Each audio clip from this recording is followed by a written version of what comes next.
નમસ્કાર દોસ્તો, આગામી દિવસોમાં શિક્ષક અભિરુચિ કસોટી ટાટ એસ યોજાઈ રહી છે, ત્યારે આ મુખ્ય પરીક્ષાની અંદર ગુજરાતી ભાષાની અંદર સંક્ષેપીકરણ પૂછવામાં આવે છે. આ સંક્ષેપીકરણ તમે કેમ કરશો, સંક્ષેપીકરણના કેવા કેવા નિયમો હોય છે, સંક્ષેપીકરણ સમયે શું શું ધ્યાનમાં રાખવું જોઈએ, શું લખવું જોઈએ, શું સંક્ષેપમાં ન દર્શાવવું જોઈએ, આવી તમામ બાબતો આજના વિડીયોમાં જોવા મળવાની છે. ખાસ કરીને નોટ પેન સાથે વિગતોની નોંધ કરશો અને ટાટ પરીક્ષા માટે આપનો આ વિડીયો ખૂબ અગત્યનો બની રહેવાનો છે. ચાલો અભ્યાસની શરૂઆત કરીએ. સૌથી પહેલાં છે સંક્ષેપીકરણના નિયમો. સંક્ષેપીકરણ એટલે વિસ્તારથી કહેવાયેલી વિગતના મર્મને સમજીને તેમાંથી વધારાની લાગતી વિગતોને દૂર કરવી. દોસ્તો, મર્મને પકડવાનું છે. મર્મને હાનિ ન પહોંચે તે રીતે ટૂંકમાં અને સચોટ રીતે મૂળ વાતને ફરીથી મૂકવાની છે. સામાન્ય રીતે સંક્ષેપીકરણ એટલે મૂળ લખાણના પરિચ્છેદનો ત્રીજો ભાગ લખવો તે, એટલે કે એમાં જે હાર્દ સ્વરૂપ વાત છે એની અંદર આવવી ખૂબ જરૂરી છે. અહીં એક વાત નોંધ કરવા જેવી છે, ત્રીજો ભાગ એટલે તમારે અપાયેલા પરિચ્છેદના શબ્દો કે વાક્યોને ગણીને ત્રીજો ભાગ કરવો આવો નથી.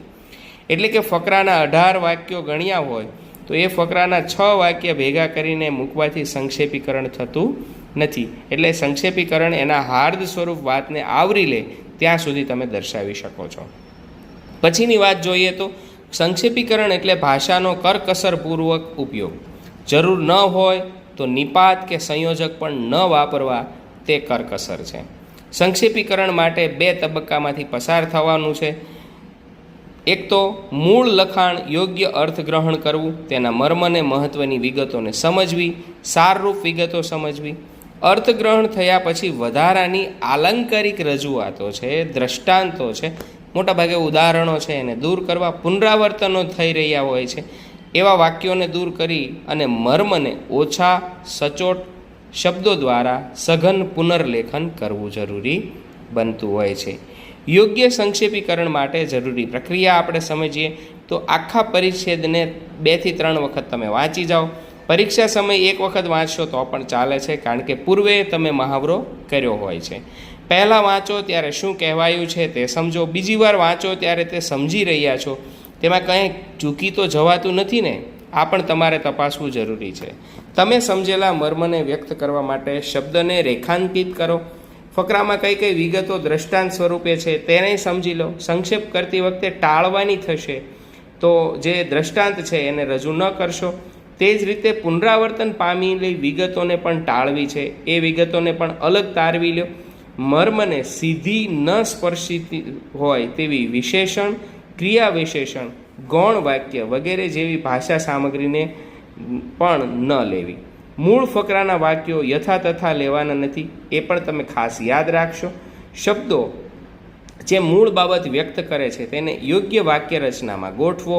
તમે અત્યાર સુધીમાં સંધિ, સમાસ, શબ્દ સમૂહ માટે એક શબ્દ, રૂઢિપ્રયોગ, કહેવત આદિનો અભ્યાસ કર્યો છે. સંક્ષેપીકરણની પ્રક્રિયામાં તમે આનો ઉપયોગ ખાસ કરશો તો એ વધારે અસરકારક બને છે. એટલે કે તમારા કોઈ વાક્યની અંદર તમારા પણ કોઈ વિચારો છે એને પણ સાથે સહેજ રીતે આલંકારિક રીતે જોડી શકો છો.